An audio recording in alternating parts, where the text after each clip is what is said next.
إن الحمد لله نحمده ونستعينه ونستغفره ونعوذ بالله من شرور أنفسنا ومن سيئات أعمالنا من يهده الله فلا مضل له ومن يضلله فلا هادي له وأشهد أن لا إله إلا الله وحده لا شريك له وأشهد أن محمدا عبده ورسوله يا أيها الذين آمنوا اتقوا الله حق تقاته ولا تموتن إلا وأنتم مسلمون يا أيها الناس اتقوا ربكم الذي خلقكم من نفس واحدة وخلق منها زوجها وبث منهما رجالا كثيرا ونساء واتقوا الله الذي تساءلون به والأرحام إن الله كان عليكم رقيبا يا أيها الذين آمنوا اتقوا الله وقولوا قولا سديدا يصلح لكم أعمالكم ويغفر لكم ذنوبكم ومن يطع الله ورسوله فقد فاز فوزا عظيما أما بعد فإن خير الحديث كتاب الله وخير الهدي هدي محمد صلى الله عليه وسلم وشر الأمور محدثاتها وكل محدثة بدعة وكل بدعة ضلالة وكل ضلالة في النار. قال ربنا عز وجل في كتابه المجيد وما جعلنا لبشر من قبلك الخلد أفإن مت فهم الخالدون كل نفس ذائقة الموت. ہر قسم کی حمد و ثنا، تعریف و توصیف، کبریائی، بڑائی، عظمت و بزرگی اللہ تبارک و تعالیٰ کے لیے لائق اور سزاوار ہے۔ درود و سلام نازل ہو نبی اکرم جناب محمد الرسول اللہ صلی اللہ علیہ وسلم کی ذات گرامی پر، جنہیں اللہ تبارک و تعالیٰ نے اس امت کی رشد و ہدایت اور رہبری اور رہنمائی کے لیے منتخب فرمایا۔ حضرات گرامی، اللہ تبارک و تعالی نے اس دنیا میں انسانوں کو پیدا فرمایا، انسانوں کو اس دنیا میں زندگی بخشی، لیکن انسان کی یہ زندگی جو وہ اس دنیا میں گزارتا ہے، یہ زندگی اس کی زندگی کا مقصد نہیں ہے، اس کے وجود کا مقصد نہیں ہے، اس کی پیدائش کا مقصد یہ زندگی نہیں ہے، بلکہ انسان چاہے کتنی دولت والا ہو، چاہے کتنے جاہ و منصب والا ہو، چاہے کتنے بڑا عہدہ اس کے پاس ہو، سوسائٹی میں، معاشرے میں چاہے اس کا جتنا بڑا مقام ہو، ایک لمیٹڈ مدت کے بعد، ایک لمیٹڈ پیریڈ کے بعد اس انسان کا وجود، اس انسان کی زندگی اس دنیا سے ختم کر دی جاتی ہے۔ حضرت آدم علیہ السلام سے لے کر کے نبی اکرم جناب محمد الرسول اللہ صلی اللہ علیہ وسلم تک کتنے انبیاء کرام علیہم الصلاۃ والسلام تشریف لائے اور چلے گئے۔ اسی کو اللہ رب العالمین نے ان الفاظ میں ارشاد فرمایا، وما محمد الا رسول قد خلت من قبلہ الرسل۔ محمد صلی اللہ علیہ وسلم ایک رسول ہیں، اور آپ سے پہلے جتنے رسول آئے وہ سب آئے اور گزر گئے۔ نبی اکرم صلی اللہ علیہ وسلم کے بعد صحابہ کرام کا سلسلہ شروع ہوا۔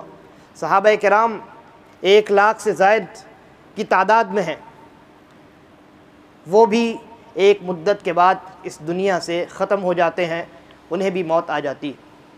تابعین کا زمانہ آیا، بڑے بڑے اجلہ تابعین پیدا ہوئے، اس کے بعد محدثین کا زمانہ آیا، بڑے بڑے محدثین پیدا ہوئے، فقہا پیدا ہوئے، علماء پیدا ہوئے، وہ سب پیدا ہوئے، انہوں نے اپنی خدمات انجام دی، دنیا میں ایک مدت تک رہے، دنیا کی عیش و عشرت میں، دنیا کی لذتوں سے انہوں نے لطف اندوزی کی، لیکن دنیا کو حقیر جانا، دنیا کو زندگی کا مقصد نہیں بنایا، اور ایک مدت کے بعد اللہ تبارک و تعالی نے ان کو بھی موت دی۔ دنیا کے اندر کتنے بادشاہ آئے، کتنے بڑے بڑے جابر حکمران آئے، وہ اس دنیا میں اپنی حکمرانی کا اور اپنی سلطنت کا روب لوگوں کے اوپر جھاڑتے رہے، لیکن ایک وقت آیا جب موت نے ان کو بھی اگل لیا، جب موت نے ان کو بھی نگل لیا۔ اللہ تبارک و تعالی نے اسی حقیقت کو قرآن مجید میں ان الفاظ میں ارشاد فرمایا ہے کہ اینما تکونوا یدرککم الموت ولو کنتم فی بروج مشیدہ، تم جہاں کہیں بھی ہوگے موت تمہیں آ دبوچے گی، گرچہ تم بہت ہی مضبوط اور ایسے قلعے میں ہو کہ جس کو 4 جانب سے گھیر دیا گیا ہو۔ موت اس قلعے کے اندرونی بالا خانے میں بھی اگر تم پہنچ جاؤ، وہاں بھی موت داخل ہو جائے گی اور تمہیں اپنی گرفت میں لے لے گی۔ چنانچہ قرآن مجید کے اندر اللہ تبارک و تعالی نے موت کی اسی حقیقت کو ان الفاظ میں ہمارے سامنے بیان کیا ہے۔ فرمایا سورۃ الانبیاء کے اندر کہ وَمَا جَعَلْنَا لِبَشَرٍ مِّن قَبْلِكَ الْخُلْدَ، اے نبی صلی اللہ علیہ وسلم، ہم نے آپ سے پہلے کسی بشر کو زندگی میں ہمیشگی نہیں بخشی۔ اس دنیا میں ہمیشگی ہم نے کسی بشر کو نہیں بخشی۔ ہر بشر آیا اور چلا گیا، اور خود آپ کی زبانی ہم نے یہ کہلوایا ہے قُلْ إِنَّمَا أَنَا بشر، آپ کہیے کہ میں بشر ہوں، چنانچہ آپ کو بھی موت آنی۔ اللہ نے کہا وَمَا جَعَلْنَا لِبَشَرٍ مِّن قَبْلِكَ الْخُلْدَ أَفَإِن مِّتَّ فَهُمُ الْخَالِدُونَ، آپ کو جب موت آ سکتی ہے تو آپ کے بعد آنے والے یا آپ کے زمانے میں جو لوگ ہیں کیا وہ ہمیشہ اس دنیا میں رہنے والے ہیں؟ ہرگز نہیں۔ اس کے بعد کہا کل نفس ذائقۃ الموت، ہر نفس کو، ہر جان کو اس دنیا میں موت کا مزہ چکھنا ہے، چاہے وہ اس دنیا میں بہت اعلیٰ مقام کا مالک ہو، چاہے وہ اللہ رب العالمین کے ہاں بہت اعلیٰ مقام رکھتا ہو، اللہ رب العالمین کی نظر میں جنت کے اعلیٰ درجات کا وہ مستحق ہو، لیکن اس کے باوجود ان درجات کو حاصل کرنے کے لیے بھی اسے موت کو گلے لگانا پڑے گا، اور اگر بدبخت انسان ہے تو بھی اسے اس دنیا کو چھوڑ کر کے جانا پڑے گا۔ حضرات گرامی، ایک شاعر نے اسی حقیقت کو ان الفاظ میں بیان کیا ہے کہ لو کان فی الدنیا بقاء لما مات خیر المرسلین محمد، اگر اس دنیا میں کسی کو بقا حاصل ہوتی، اگر اس دنیا میں کوئی ہمیشہ رہنے کے لیے آتا تو محمد الرسول اللہ صلی اللہ علیہ وسلم جو خیر المرسلین ہے، افضل الرسل ہے، آپ کو کبھی موت نہیں آتی، آپ کو کبھی موت نہیں آتی۔ آپ کی موت اس بات پر سب سے بڑی دلیل ہے کہ دنیا کے اندر چاہے وہ انسان اپنے آپ کو کتنا ہی بڑا تصور کرے، معاشرے اور سوسائٹی میں اس کا مقام کتنا ہی اعلیٰ ہو، موت ہر انسان کو آ کر اپنے گرفت میں لینے والی ہے، موت سے کوئی انسان نہیں بچ سکتا۔ حضرت موسیٰ علیہ السلام کے قصے کو یاد کریے، اللہ تبارک و تعالی نے ملک الموت کو ایک انسان کی شکل میں حضرت موسیٰ کے پاس بھیجا روح قبض کرنے کے لیے۔ جب آئے اور کہا کہ آپ کو اللہ نے بلایا ہے، آپ کا وقت آ چکا ہے، حضرت موسیٰ علیہ السلام نے سنا تو ایک تھپڑ رسید کیا۔ وہ فرشتے چونکہ انسان کی شکل میں آئے تھے، ایک آنکھ ان کی باہر آ گئی، وہ گئے اللہ رب العالمین کے پاس اور کہا کہ کیسے بندے کے پاس آپ نے مجھے بھیج دیا جو موت کو، تجھ سے ملاقات کو ناپسند کرتا ہے۔ اللہ تبارک و تعالی نے بھیجا، جاؤ موسیٰ سے کہو کہ ایک بیل کے جسم کے اوپر ہاتھ رکھے اور اس کے ہاتھ کے نیچے بیل کے جتنے بال آئے، ہر ایک بال کے بدلے میں 1 سال کی زندگی اس کی عمر میں اضافہ ہو جائے گا۔ حضرت موسیٰ علیہ السلام نے جب یہ بات سنی، کہا اے اللہ اس کے بعد کیا ہوگا؟ اللہ نے کہا موت آئے گی۔ کہا ضرورت نہیں ہے، ابھی آ جائے موت، کیونکہ موت کی حقیقت کو وہ جان چکے تھے۔ چاہے انسان کی زندگی 100 سال ہو، 1000 سال ہو، 2000 سال ہو، اس کے بعد کیا ہے؟ اس کے بعد موت ہے۔ کسی بھی انسان کو، کسی بھی بشر کو اس دنیا میں خلود نہیں آ سکتا، ہمیشگی نہیں مل سکتی۔ اس دنیا میں جو آیا ہے وہ جانے کے لیے آیا ہے، یہ پہلے سے طے۔ لہذا انسان کو اپنی موت یاد رکھنی چاہیے، اور جیسا کہ میں نے کہا موت سے کوئی بھی انسان فرار اختیار نہیں کر سکتا۔ اللہ تبارک و تعالی نے قرآن مجید میں ارشاد فرمایا قل ان الموت الذی تفرون منہ فانہ ملاقیکم، آپ کہہ دیجئے اے نبی صلی اللہ علیہ وسلم، جس موت سے تم بھاگتے ہو وہ موت تم سے ملاقات کر کے رہے گی، وہ موت تم سے ملاقات کر کے رہے گی۔ ثم تردون الی عالم الغیب والشہادہ، پھر اس کے بعد جب موت آئے گی تو تمہیں عالم الغیب والشہادہ کی جانب لوٹا دیا جائے گا، یعنی اللہ رب العالمین کی جانب تمہیں لوٹایا جائے گا اور اس کے سامنے پیش کیا جائے گا۔ ثم ینبئکم بما کنتم تعملون، اور وہاں اللہ تبارک و تعالی تمہیں تمہارے تمام کے تمام اعمال کی خبر دے گا، بتلائے گا کہ ہم نے تمہیں تمہارے ہر ایک حرکت، تمہاری ہر ایک حرکت کا، تمہارے ہر ایک عمل کا حساب رکھا ہے، یہ دیکھو تمہارا نامہ اعمال۔ لہذا انسان کو موت سے مفر نہیں، کوئی بھی انسان موت سے نہیں بچ سکتا، انسان کو موت سے چھٹکارا کسی بھی صورت میں حاصل نہیں ہو سکتا۔ یہی وجہ ہے، مستدرک الحاکم کی صحیح روایت ہے، حضرت انس رضی اللہ عنہ غالباً راوی ہیں، وہ فرماتے ہیں کہ ایک مرتبہ نبی اکرم صلی اللہ علیہ وسلم نے ارشاد فرمایا کہ جبرائیل علیہ السلام میرے پاس تشریف لائے، اور آ کر کے حضرت جبرائیل نے محمد الرسول اللہ صلی اللہ علیہ وسلم کو مخاطب کیا اور کہا یا محمد، اے محمد صلی اللہ علیہ وسلم، عش ما عشت عش ما شئت فإنک میت، اے محمد صلی اللہ علیہ وسلم آپ کو جتنی زندگی گزارنی ہے گزار لیجئے، اس کے بعد آپ کو موت آنی ہے۔ فرمایا آپ کو جس سے محبت کرنی ہے محبت کر لیجئے، آپ کو ایک دن اسے جدائی کا غم دے کر کے جانا ہے۔ لہذا نبی اکرم صلی اللہ علیہ وسلم کو جب موت سے مفر نہیں ہے تو ہم اور آپ کون ہوتے ہیں؟ ہم کس دھوکے میں؟ دنیا کے اندر ہم زندگی گزارنے کے لیے آئے ہیں، اس زندگی کو چھوڑنے کے لیے آئے ہیں۔ یہ زندگی ہمارے لیے اس زندگی کو سنوارنے کا سامان ہے، نہ یہ کہ یہ زندگی حقیقی زندگی ہے۔ لہذا جب نبی اکرم صلی اللہ علیہ وسلم کو اللہ تبارک و تعالی نے موت سے چھٹکارا نہیں عطا کیا تو ہمیں خود اپنا محاسبہ کرنا چاہیے کہ ہم کس دھوکے میں مبتلا ہیں۔ دنیا کمانے کے چکر میں، دنیا کی لذتوں میں ہم پڑے رہتے ہیں، دنیا کی رنگینیوں میں پڑے رہتے ہیں، دنیا کی رونقوں کو حاصل کرنا چاہتے ہیں، دنیا میں مگن رہتے ہیں، آخرت کو بھول جاتے ہیں، موت کو بھول جاتے ہیں، اپنی عاقبت کو بھول جاتے ہیں۔ ہماری یہ حرکت، ہمارا یہ عمل بے وقوفوں والا عمل ہے۔ ایک صحابی نے نبی اکرم صلی اللہ علیہ وسلم نے سوال کیا، اللہ کے رسول صلی اللہ علیہ وسلم یہ بتلائیے عقل مند آدمی کون ہے جو عقل مند آدمی کہلائے شریعت کی نظر میں حقیقی عقل مند؟ اللہ کے نبی صلی اللہ علیہ وسلم نے ارشاد فرمایا وہ آدمی سب سے زیادہ عقل مند ہے جو اپنی موت کو ہمیشہ یاد کرتا رہتا ہے اور اس موت کے لیے ہمیشہ تیاری کرتا رہتا ہے، اس موت کے لیے ہمیشہ تیاری کرتا رہتا ہے۔ وہی آدمی حقیقت میں عقل مند ہے، اس لیے کہ اس آدمی نے اس حقیقت کو جان لیا ہے یہ دنیا ختم ہو جانے والی ہے، موت آنے والی ہے اور ہمیں حقیقی دنیا میں تشریف لے جانا ہے۔ حضرات گرامی، یہی وجہ ہے نبی اکرم صلی اللہ علیہ وسلم نے بارہا اپنے صحابہ کو یہ نصیحت فرمائی کہ ہمیشہ موت کو یاد کیا کرو۔ چنانچہ ایک حدیث میں نبی اکرم صلی اللہ علیہ وسلم ارشاد فرماتے ہیں اکثروا ذکر ہاذم اللذات الموت۔ میرے صحابہ بکثرت لذتوں کو توڑ دینے والی، کثرت کے ساتھ لذتوں کو ختم کر دینے والی چیز یعنی موت کو یاد کیا کرو۔ موت انسان کو جب آتی ہے تو انسان کا سلسلہ ان تمام لذتوں سے ٹوٹ جاتا ہے جو دنیا میں وہ حاصل کر رہا تھا۔ وہ تمام لطف، وہ سارا مزہ، وہ ساری رونقیں، وہ ساری رنگینیاں، وہ سارے آسائش اور آسانی کے سامان جو دنیا میں انسان حاصل کر رہا تھا، جیسے ہی موت آتی ہے انسان کا تعلق دنیا کی ان تمام آسائشوں سے، دنیا کی ان تمام لذتوں سے ٹوٹ جاتا ہے۔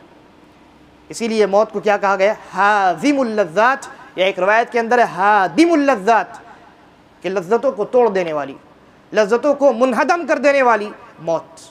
اللہ کے نبی نے کہا موت کو بکثرت یاد کیا کرو، اور ایسا آپ نے کیوں فرمایا؟ تاکہ انسان جب موت کو یاد کرے، موت کی حقیقت اس کی آنکھوں کے سامنے رہے، تو موت کے بعد جو زندگی ہے یا اس موت کو بہتر بنانے کے لیے کوشش کرے۔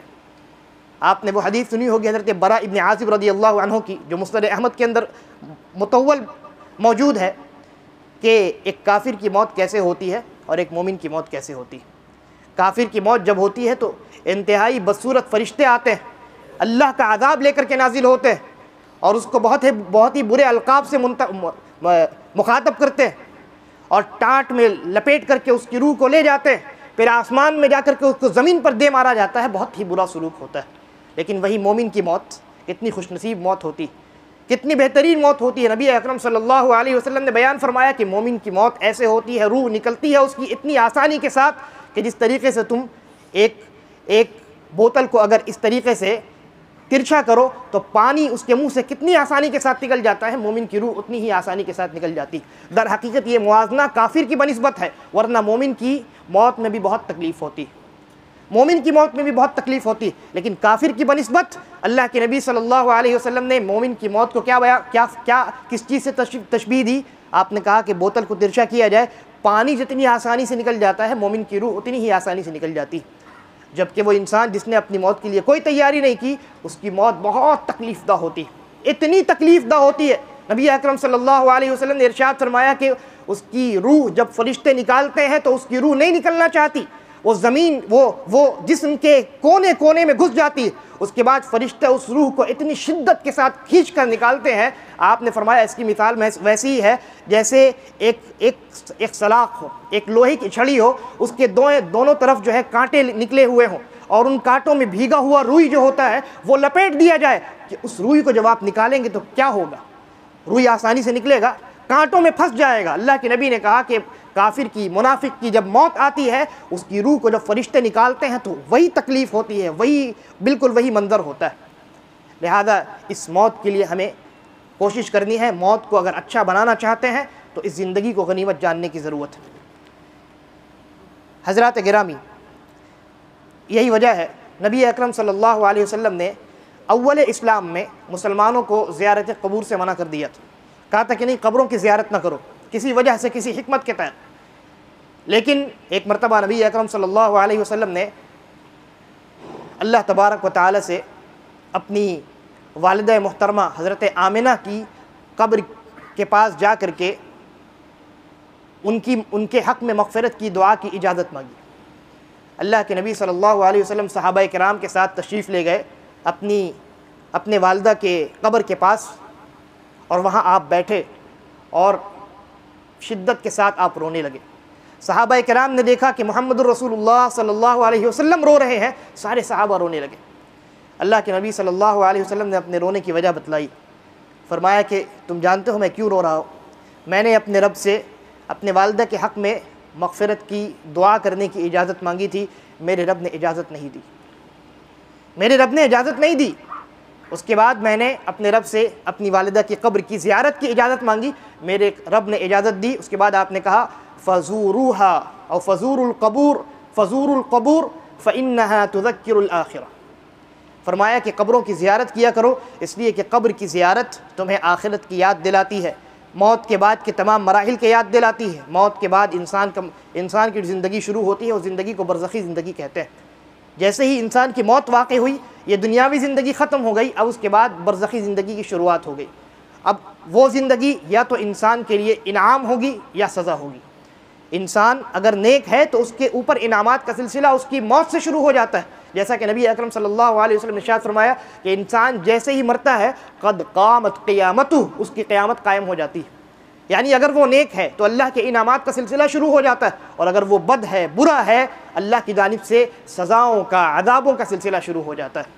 لہذا اس موت کے لیے ہمیں کوشش کرنی، قبروں کی زیارت کرنی چاہیے مسلمانوں کو، اس لیے نہیں کہ وہاں جا کر کے چراغاں کرے، وہاں جا کر کے شرکیات اور بدعات اور انحرافات میں پڑے، بلکہ نصیحت اور عبرت حاصل کرے۔ دیکھے ان قبر والوں کو، دیکھے جو کل ہمارے ساتھ تھے، کل ہمارے بغل میں کھڑے ہو کر کے نماز پڑھ رہے تھے، کل ہمارے ساتھ بازار میں چل رہے تھے، کل ہمارے بغل والے گھر میں رہ رہے تھے، آج ان کا جنازہ ہم نے خود اپنے کاندھوں پر اٹھایا ہے، انہیں خود ہم نے اپنے ہاتھوں سے منومن مٹی کے نیچے دفنایا ہے۔ کیا یہ چیز ہماری آنکھوں کو کھولنے کے لیے کافی نہیں ہے؟ اللہ رب العالمین نے کہا أَلَمْ يَأْنِ لِلَّذِينَ آمَنُوا أَن تَخْشَعَ قُلُوبُهُمْ لِذِكْرِ اللَّهِ وَمَا نَزَلَ مِنَ الْحَقِّ، کیا مومنوں کے دل اب تک نرم نہیں ہوئے؟ اللہ کی جانب سے ذکر نازل ہو گئی ہے، اللہ کی جانب سے ہدایت آ چکی ہے، مومن کا دل اب تک سخت ہے؟ ان لوگوں کی طرح نہ ہو جانا کہ جنہوں نے دنیا کی امیدوں میں پڑھ کر کے اپنے دلوں کو سخت کر لیا۔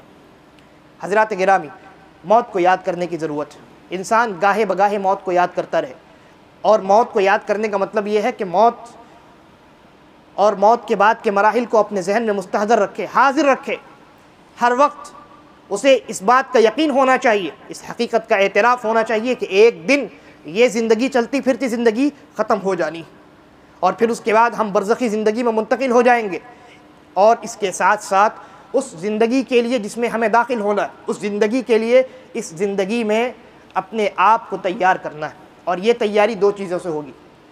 موت کے بعد کی زندگی کے لیے جو تیاری انسان اس دنیا میں کرے گا، کن چیزوں سے ہوگی؟ دو چیزوں سے ہوگی، ایک ہے ایمان اور دوسرا ہے عمل صالح، یہ دونوں لازم و ملزوم ہیں۔ اپنا ایمان درست کیجئے، اپنا عقیدہ درست کیجئے، اپنے اعتقاد کو صاف اور شفاف بنائیے، صحابہ کرام اور تابعین عظام کے مطابق بنائیے، یہ پہلی چیز ہوئی۔ دوسرا، اپنے اعمال کو درست کیجئے، اعمال صالحات میں بڑھ چڑھ کر حصہ لیجئے۔ ایمان اور عمل صالح اگر اس دنیا میں ہمارا درست رہے گا، یہی ایمان اور یہی عمل صالح قبر میں بھی فائدہ دے گا اور آخرت میں بھی فائدہ دے گا۔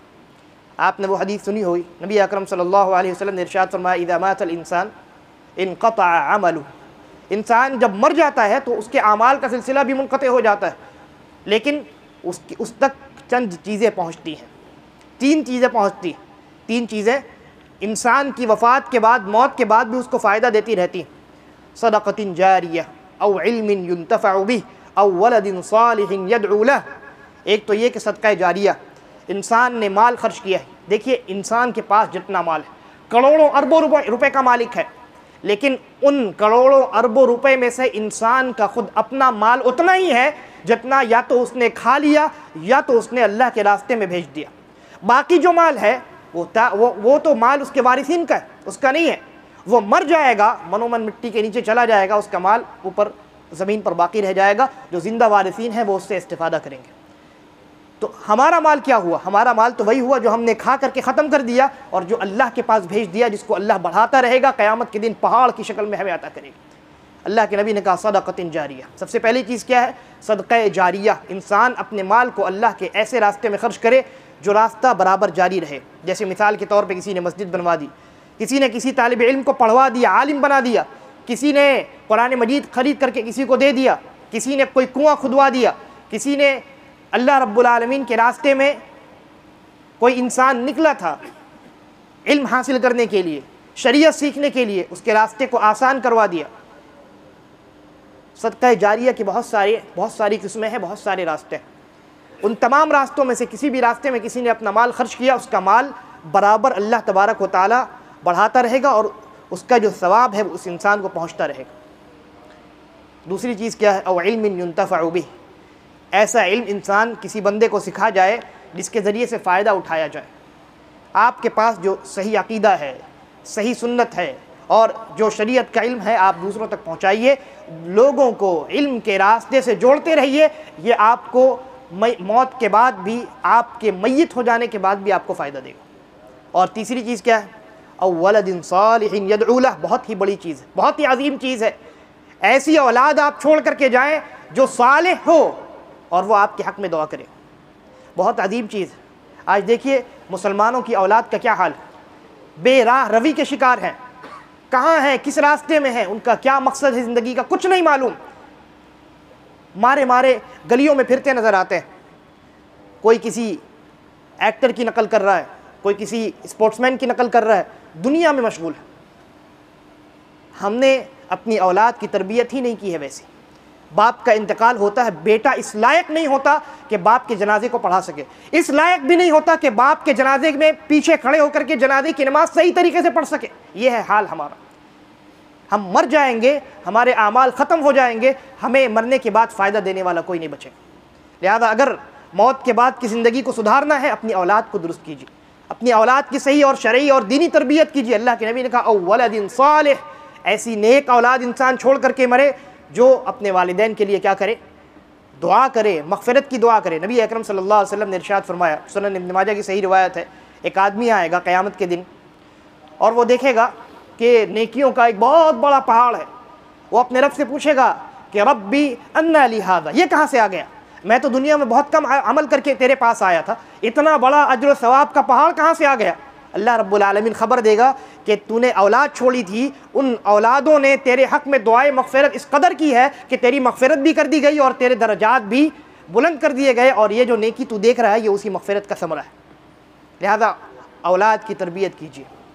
تو دو چیزیں، ایک ایمان اور دوسری عمل صالح. ان دونوں کے ذریعے سے خود انسان اپنے آپ کو سدھارے، اپنی اولاد کو سدھارے.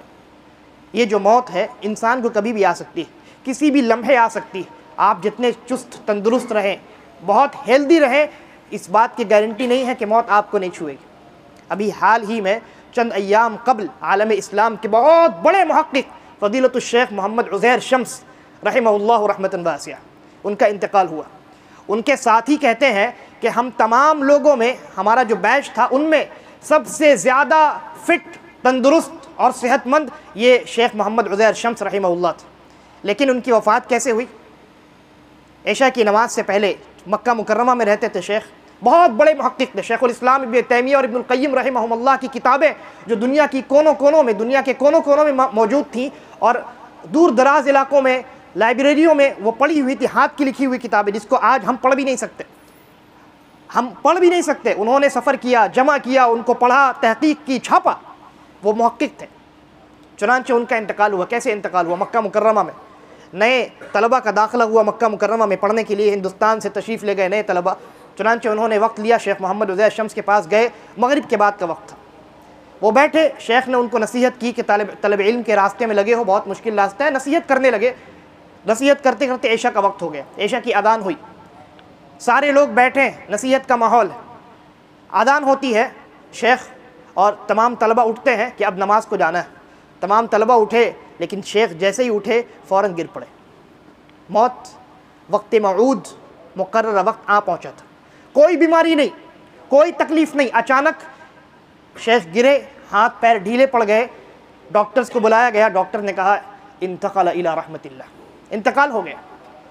موت کسی کو بھی کہیں بھی کسی بھی حالت میں آ سکتی ہے، اس بات کی کوئی ضمانت نہیں کہ آپ بہت ہیلدی ہیں، بہت فٹ ہیں، بہت صحت مند ہیں تو موت آپ کو نہیں چھوئے گی، یا آپ یہ سمجھتے ہیں کہ میں تو ابھی جوان ہوں، بوڑھا ہو جاؤں گا تب موت آئے گی، اس بات کی کوئی ضمانت نہیں۔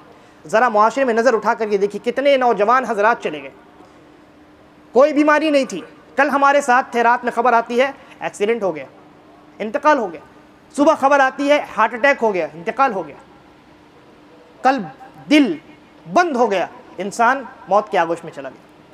موت کب آ جائے کسی کو کوئی ٹھکانہ نہیں، لہذا انسان کو موت کو یاد رکھنا چاہیے، اور موت کے اندر سختی ہوتی ہے میرے بھائی، بہت زیادہ سختی ہوتی ہے۔ اگر اس سختی سے کوئی بچ سکتا تھا تو وہ کون؟ نبی اکرم جناب محمد الرسول اللہ صلی اللہ علیہ وسلم بچ سکتے تھے، لیکن آپ بھی نہیں بچے۔ حضرت عائشہ صدیقہ رضی اللہ عنہا نبی اکرم صلی اللہ علیہ وسلم کی موت کا وقت بیان کرتی ہیں، فرماتی ہیں کہ جب موت کا وقت آیا تو نبی اکرم صلی اللہ علیہ وسلم کا سر میرے سینے اور میرے گردن کے درمیان تھا، یعنی آپ بیٹھے ہوئے تھے اور اس طریقے سے حضرت عائشہ نے نبی اکرم صلی اللہ علیہ وسلم کو پکڑ رکھا تھا، آپ کا سر یہاں تھا ان کے۔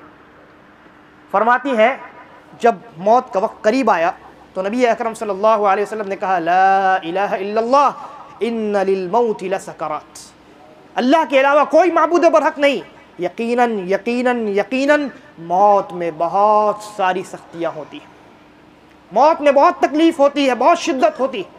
آپ موت کی شدت کی وجہ سے آپ نے ایک برتن منگایا پانی کا، پانی میں اپنے دونوں ہاتھ کو ڈباتے اور بار بار اپنے چہرے پر ملتے جاتے موت کی شدت کی وجہ سے۔ پھر اس کے بعد ایک وقت آیا، نبی اکرم صلی اللہ علیہ وسلم نے اللہ کے سامنے ہاتھ پھیلایا اور کہا اللہم الرفیق الاعلی، اللہم الرفیق الاعلی، اے اللہ مجھے رفیق اعلیٰ میں جگہ عطا فرما۔ حضرت عائشہ صدیقہ رضی اللہ عنہ فرماتی ہیں اس کے بعد نبی اکرم صلی اللہ علیہ وسلم کے اٹھے ہوئے ہاتھ گر گئے، آپ اس دنیا سے تشریف لے گئے۔ چنانچہ اگر کوئی اس دنیا میں موت کی شدت سے بچ سکتا تو وہ کون تھے؟ نبی اکرم صلی اللہ علیہ وسلم۔ لیکن آپ نے دیکھا کتنی شدت کے ساتھ، کتنی سختی کے ساتھ موت نے نبی اکرم صلی اللہ علیہ وسلم کو بھی اپنے آغوش میں لے لیا، آپ اس دنیا کو چھوڑ کر اللہ رب العالمین کے پاس تشریف لے گئے۔ لہذا انسان کو دنیا میں پڑھ کر کے دھوکے میں نہیں رہنا چاہیے، اور انسان کو موت ہمیشہ اپنی آنکھوں کے سامنے رکھنا چاہیے۔ یہی وجہ ہے عائشہ صدیقہ رضی اللہ عنہ فرمایا کرتی ہیں کہ جب میں نے نبی اکرم صلی اللہ علیہ وسلم کی موت کو دیکھ لیا، اب اس کے بعد مجھے کسی بھی انسان کی موت کی سختی سے کوئی تعجب نہیں ہوتا، اس لیے کہ میں نے نبی اکرم صلی اللہ علیہ وسلم کی موت کو دیکھ لیا، مجھے اس حد تک یقین ہو گیا ہے کہ جب آپ کو موت آ سکتی ہے، موت کی تکلیف آپ کو ستا سکتی ہے، تو آپ کے بعد بقیہ جتنے لوگ ہیں اس دنیا کے اندر، جتنے انسان ہیں، یقینی طور پہ موت ان کو آئے گی اور موت کی سختی سے ان کو دوچار ہونا پڑے گا۔ لہذا انسان کو موت کو یاد رکھنا چاہیے، موت کو یاد کرنا چاہیے، ذہن و دماغ میں موت ہمیشہ رہنا چاہیے انسان کے، تاکہ انسان اس موت اور موت کے بعد والی زندگی کے لیے تیاری کرے۔ اللہ تبارک و تعالی ہم تمام کو نیک سمجھ کی توفیق عطا فرمائے۔ ان الحمد لله نحمده ونستعينه ونستغفره ونعوذ بالله من شرور انفسنا ومن سيئات اعمالنا من يهده الله فلا مضل له ومن يضلله فلا هادي له واشهد ان لا اله الا الله وحده لا شريك له واشهد ان محمدا عبده ورسوله۔ صحابہ کرام موت کو کیسے یاد کرتے اور کیسے یاد کروایا کرتے تھے۔ حضرت انس ابن مالک رضی اللہ عنہ نے ایک مرتبہ فرمایا کہ کیا میں تمہیں 2 دنوں اور 2 راتوں کے متعلق نہ بتلاؤں؟ کہا کہ جہاں تک 2 دنوں کا تعلق ہے تو اس میں پہلا دن وہ ہے جب تمہارے پاس اللہ رب العالمین کی جانب سے فرشتہ یا تو اللہ کی رضامندی کو لے کر کے آئے گا یا اللہ کے غیظ و غضب کو لے کر کے آئے گا، یعنی تمہاری موت کا وقت، تمہارے اس دنیا سے جانے کا وقت۔ وہ جو فرشتہ آئے گا وہ اس فرشتے کا آنا یہ فیصلہ کرے گا کہ تم بد ہو یا اچھے، نیک ہو یا بدبخت ہو۔ اور دوسرا وہ دن جب تم اللہ رب العالمین کے سامنے حساب و کتاب کے لیے کھڑے کیے جاؤ گے، یا تو تمہارے دائیں ہاتھ میں نامہ اعمال دیا جائے گا یا بائیں ہاتھ میں نامہ اعمال دیا جائے گا۔ ان 2 دنوں کو ہمیشہ یاد رکھنا۔ اور کہا کہ جہاں تک دو راتوں کی بات ہے یا 2 راتوں کا مسئلہ ہے تو ان میں پہلی رات وہ رات ہے جب تمہیں قبر میں داخل کیا جائے گا، یعنی قبر کی پہلی رات. قبر کی پہلی رات انسان کے لیے فیصل کن ثابت ہوتی، اس لیے کہ فرشتے آتے ہیں اسی دن اس کے سامنے، اس کے ساتھ حساب و کتاب، سوال و جواب کا معاملہ ہوتا ہے، اور یا تو جہنم کی جانب ایک دروازہ کھول دیا جاتا ہے یا جنت کی جانب ایک دروازہ کھول دیا جاتا ہے. تو پہلی رات قبر کی پہلی رات ہے. اور دوسری رات وہ رات ہے کہ جس رات کے بعد جو صبح ہوگی وہ قیامت کی صبح ہوگی. جس رات کے بعد جو صبح ہوگی وہ قیامت کی صبح ہوگی. لہذا انسان کو ان 2 صبحوں اور ان 2 راتوں کے لیے اپنے آپ کو تیار رکھنا چاہیے. اور نبی اکرم صلی اللہ علیہ وسلم کس طریقے سے اپنے آپ کو تیار رکھتے تھے، ایک تو آپ نے زبان سے ارشاد فرمایا، حضرت عبداللہ ابن عمر رضی اللہ عنہما کو مخاطب کیا، کندھے پہ ہاتھ رکھا اور کہا کہ کن فی الدنیا کأنک غریب او عابر سبیل. دنیا میں اجنبی بن کر کے رہو یا مسافر بن کر کے رہو. دنیا قیام کی جگہ نہیں ہے. دنیا میں یا تو اجنبی بن کر کے رہو یا مسافر بن کر کے رہو. وعد نفسک من اہل القبور، اور اپنے آپ کو اہل قبر والوں میں شمار کیا کرو، اس لیے کہ آخر ٹھکانہ تمہارا وہی. چنانچہ یہی وجہ ہے نبی اکرم صلی اللہ علیہ وسلم کی زندگی کیسی تھی. صحیح بخاری کے اندر حضرت عمر ابن الخطاب رضی اللہ عنہ سے وہ واقعہ مروی ہے کہ ایک مرتبہ وہ نبی اکرم صلی اللہ علیہ وسلم سے ملاقات کی غرض سے تشریف لائے. اجازت طلب کی، اجازت دی گئی. آپ جب نبی اکرم صلی اللہ علیہ وسلم کے گھر میں داخل ہوتے ہیں تو کیا دیکھتے ہیں کہ نبی اکرم صلی اللہ علیہ وسلم ایک کھجور کے ایک بسترے پر لیٹے ہوئے تھے اور آپ اٹھ کر بیٹھ چکے. آپ کی پیٹھ پر کھجور کی ٹہنیوں کے نشانات واضح. آپ کا جو تکیہ ہے وہ چمڑے کا تکیہ ہے، اس کے نیچے کھجور کے چھال بھرے ہوئے. آپ کے پیر کے پاس کچھ پتے پڑے ہوئے ہیں اور اوپر ایک مشکیزہ لٹکا ہے جس میں پانی ہے، جس سے نبی اکرم صلی اللہ علیہ وسلم پانی بھی پیتے ہیں اور وضو بھی کرتے ہیں. بس یہ صورتحال. اور یہ کون ہے؟ افضل الرسل، افضل البشر، سید ولد آدم، محمد الرسول اللہ صلی اللہ علیہ وسلم. حضرت عمر ابن الخطاب رضی اللہ عنہ جب یہ دیکھتے ہیں تو رو پڑتے ہیں. وہ خود بیان کرتے ہیں، میں رو پڑا. اللہ کے نبی نے پوچھا کیوں رو رہے ہو؟ کہا کہ اللہ کے نبی آپ اللہ کے برگزیدہ رسول ہیں، خاتم النبیین ہیں، اور آپ اس حال میں جبکہ قیصر و کسریٰ کس شان میں رہتے ہیں یہ اس سے ہر ایک انسان واقف ہے. اللہ کے نبی صلی اللہ علیہ وسلم نے ایک تاریخی جملہ ارشاد فرمایا. کہا اے عمر کیا تم اس بات سے راضی نہیں ہو کہ ان کے لیے دنیا ہو، ہمارے لیے آخرت ہو. چنانچہ نبی اکرم صلی اللہ علیہ وسلم نے اپنے اقوال کے ذریعے سے، اپنے اعمال کے ذریعے سے، اپنے افعال کے ذریعے سے، اپنے اخلاق و کردار سے ہمیں یہ پیغام دیا ہے کہ ہم اس دنیا کو قیام کی جگہ تصور نہ کریں. ہمیشگی والی دنیا تصور نہ کریں. یہ دنیا ختم ہوگی، موت آئے گی، اللہ رب العالمین کے سامنے کھڑے کیے جائیں گے، حساب و کتاب دینا پڑے گا. اللہ تبارک و تعالی سے دعا ہے کہ وہ ہماری موت کو بہتر موت بنائے، اور جب ہمیں موت آئے تو اسلام اور ایمان پر آئے. جب ہمیں موت آئے تو اس حالت میں آئے کہ ہم سے اللہ تبارک و تعالی ہمارا رب راضی ہو اور ہم اللہ کی بتلائی ہوئی شریعت کے مطابق زندگی گزار رہے ہوں. آمین. واللہ اعلم. اما بعد فإن خير الحديث كتاب الله وخير الهدي هدي محمد صلى الله